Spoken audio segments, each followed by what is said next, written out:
Xavier de Hexaguerre, bonjour. Vous êtes le président de Vinexpo. Donc le rendez-vous incontournable des professionnels du vin. Est-ce que vous pouvez nous présenter en quelques mots, en quelques chiffres? Bon, Vinexpo est né en 1981, donc ça fait presque 30 ans, enfin ça fait 30 ans très précisément. Et c'est devenu en 30 ans le premier salon mondial des vins et spiritueux en taille, en participation.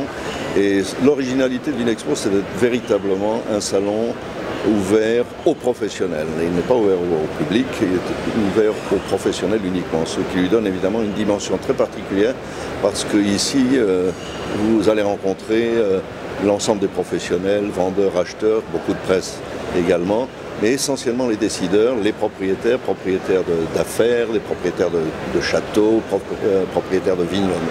Et c'est donc un très très haut niveau de rencontre qui se produit ici une fois tous les 2 ans.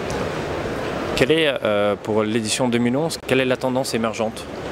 Bien écoutez, bon, il y a encore un petit peu tôt pour tirer des conclusions, on a encore quelques jours devant nous, mais la tendance c'est que nous avons une participation de plus en plus importante des marchés émergents. Vous savez qu'on parle de l'ancien monde, du nouveau monde, depuis quelques années, c'est 2 mondes qui s'affrontent. Là on peut dire vraiment qu'il y a un troisième niveau qui s'installe, c'est le nouveau monde, et essentiellement les grands pays émergents, la Russie bien entendu, la Chine n'en parlons pas, le Brésil et puis quelques autres pays. Donc ce qui est vraiment ce que je dégage, c'est l'internationalisation de plus en plus grande et la participation des grands marchés émergents et évidemment tout particulièrement de la Chine. Pour vous, quelle est la principale surprise de ce salon, même s'il reste encore une dernière journée? Mais écoutez, surprise, je ne dirais pas que j'ai eu des surprises. Je suis très satisfait de la façon dont tout s'est déroulé. Je suis très agréablement surpris par la participation chinoise qui est à peu près 3 fois supérieure à ce que nous escomptions. Et si je dois être surpris, c'est simplement par le fait que nous faisons un Vinexpo, une version de Vinexpo à Hong Kong, qui était dès le début, il y a 15 ans, une tentative d'aller vers le marché chinois, vers les Chinois en particulier. Et on pouvait craindre que le succès de Vinexpo Hong Kong cannibalise un peu Bordeaux et que les Chinois qui allaient à Hong Kong n'aient pas envie de venir ici. C'est exactement le contraire qui est en train de se passer et c'est ce que nous espérions et c'est en train de se vérifier. C'est que le grand succès de Vinexpo Hong Kong n'a pas entamé l'intérêt des Chinois pour le Vinexpo Bordeaux. Hong Kong étant un tiers même un peu moins d'ailleurs, un tiers de Bordeaux.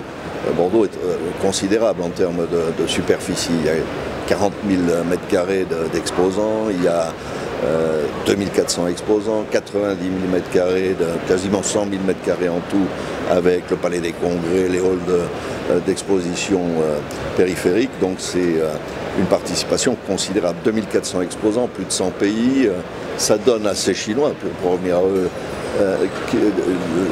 la possibilité, l'opportunité de rencontrer encore plus de monde qu'à Hong Kong. Donc tout ça se présente très très bien. Alors Vinexpo, c'est également, on peut dire en quelque sorte, une photo en temps réel de l'économie du vin. Comment pour vous se porte la filière? Est-ce qu'on est en train de repartir? Est-ce que la crise est encore là? La filière globale, et là ce que je vais vous dire c'est global, je ne parle pas d'un pays en particulier ou d'une région en particulier, mais globalement la filière se porte très bien puisqu'on est dans une tendance mondiale de consommation à la hausse et cette hausse est sans discontinuer depuis 10 ans et Vinexpo d'ailleurs fait des études de prospective très régulièrement et les études que nous avons menées démontrent que dans les années à venir cette tendance, cette dérivée haussière va se perpétuer, ce qui est assez logique. Parce que vous avez d'un côté, certes, les grands marchés à maturité, comme les grands marchés européens traditionnels, France, Espagne, Angleterre, et puis les grands marchés nord-américains, d'un côté qui ont plutôt tendance à se stabiliser, alors qu'à l'inverse, les grands marchés émergents viennent apporter ces croissances supplémentaires. Donc on est dans un secteur extrêmement actif, je parle encore une fois globalement.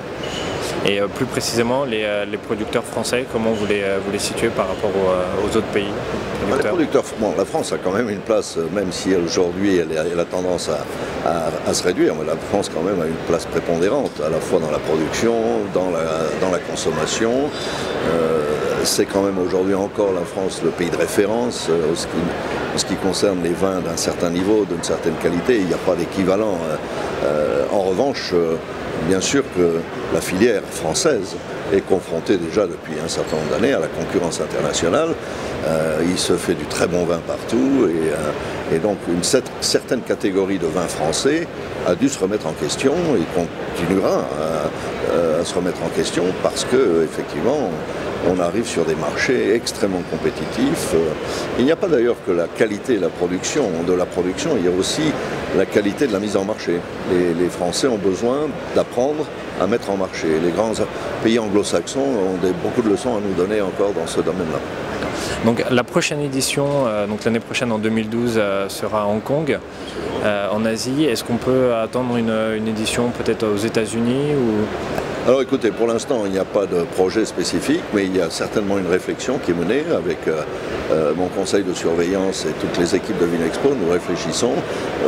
Les États-Unis, vous mentionnez les États-Unis, il faut savoir quand même que les États-Unis sont le premier marché mondial de consommation, avec néanmoins une consommation par an et par habitant d'à peine 12 litres, donc avec un potentiel de croissance considérable, un pouvoir d'achat même en période de crise qui est quand même inégalé dans le reste du monde, donc la perspective est considérable et donc bien entendu il faut s'en occuper. Alors nous allons peut-être développer des concepts plus adaptés au marché américain.